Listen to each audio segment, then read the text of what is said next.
Halo, pendengar dari kuliah online Romi Muhammad Ramdhani. Bahasan kali ini mengenai pendahuluan manajemen aparatur sipil negara (ASN). Ada yang dulu mengingat istilahnya PNS. Nah, sekarang bagaimana manajemen ASN ini? Tentu saja untuk output yang lebih berkualitas.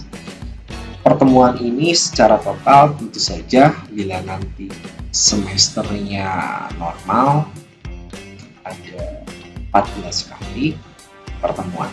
Akan saya cicil pembahasan-pembahasannya sedikit demi sedikit, yang lebih penting Anda memahami substansi.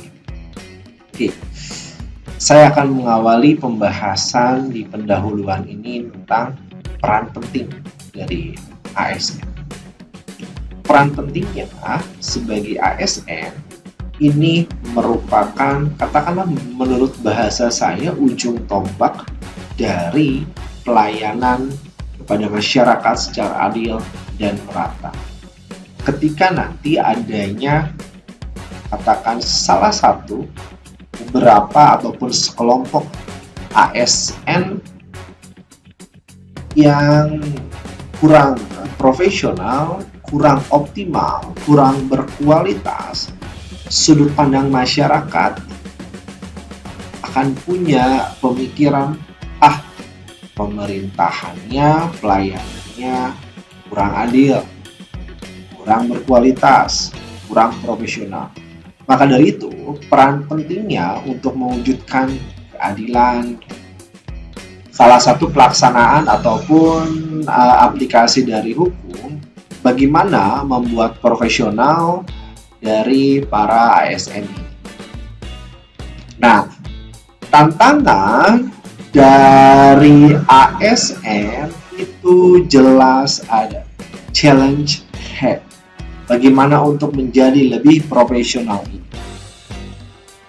Tantangannya sesuai dengan job description-nya, tentu saja profesionalitas itu tugas fungsi, maksudnya tadi kan nama lain job desk. Nah, yang terutama nih bebas dari KKN. Kata kunci dari korupsi itu kan dilakukan oleh pejabat negara. Ketika adanya keuntungan tapi bukan yang diambil dengan cara yang salah, katakanlah, tapi bukan pejabat negara, nanti kan kategorinya secara hukum pidana sehingga itu penggelapan. Maka tantangannya bagaimana nih profesional, dan salah satu pokok utamanya bebas dari KKN. Ini perlu dijalankan, ini perlu diaplikasikan, terutama tentang profesionalitas dari ASN. Ini akan juga mengacu kepada adaptasi ketentuan internasional.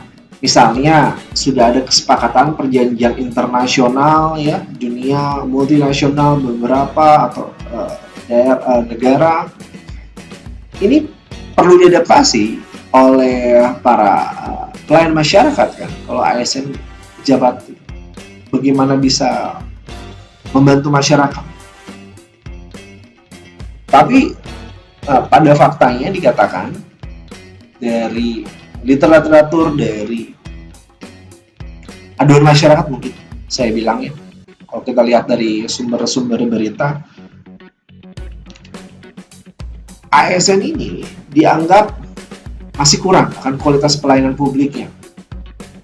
Makanya lucu ketika saya mencari, juga ya, mungkin ketika saya browse dari kualitas pelayanan publik, salah satu gambar yang menarik yang saya temukan ya ini, ada Maze gitu ya, ada Lika-Liku dan Indonesia, selamat datang di pelayanan publik Indonesia, maksudnya gitu kan, yang berbelit-belit dikatakan di sini.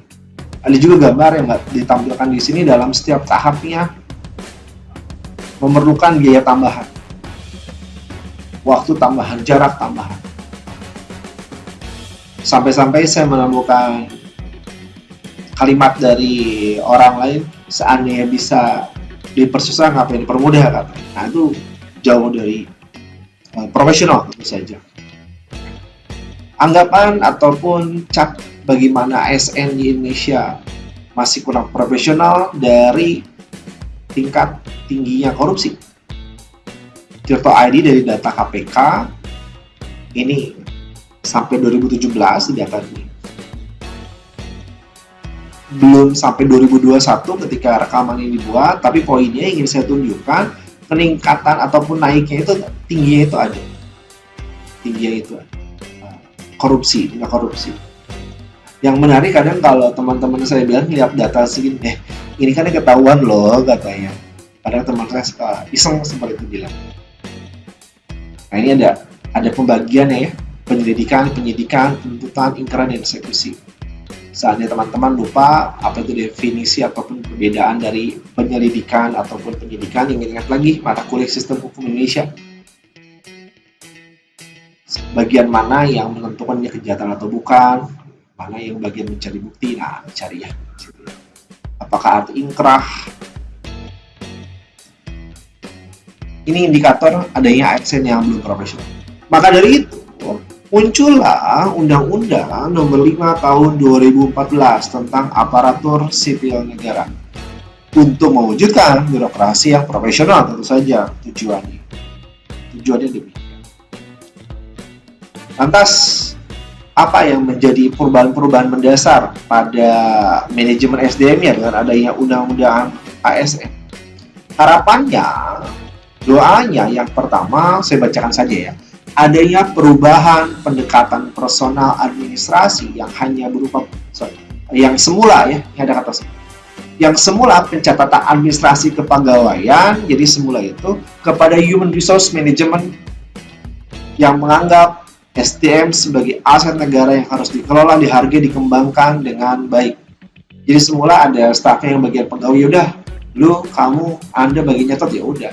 Tapi sekarang perlu dihargai bahwa itu bukan hanya katakanlah tukang catat atau mesin catat. Itu adalah manusia yang punya emosi, yang punya kebutuhan.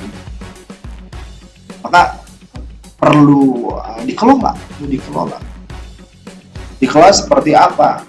Perhatikan kebutuhannya, udah makan atau belum. Kebutuhan fisik, kalau kita melihat dari teori Maslow, yang piramid segitiga itu paling bawah itu kebutuhan fisiknya terpenuhi atau belum.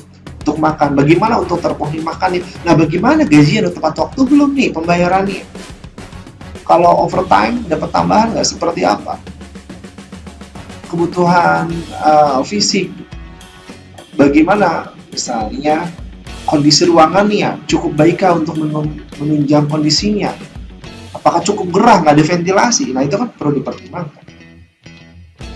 Perubahan dari pendekatan closed career system yang sangat berorientasi senioritas atau kepangkatan. Jadi dulu pangkatnya tinggi, senior dia duluan dapat promosi. Harapannya doanya ada perubahan. Sekarang dulu, nggak sembarang senior dan punya pangkat, dia punya kemampuan nggak, bagaimana kompetensinya, sehingga nanti yang berkompetensi silakan mengajukan sehingga dapat promosi dalam pengisian jabatan. Nah, itu barangkali pembukaan atau prolog dari manajemen ASN. Sampai jumpa di pertemuan selanjutnya. Saya Romi pamit.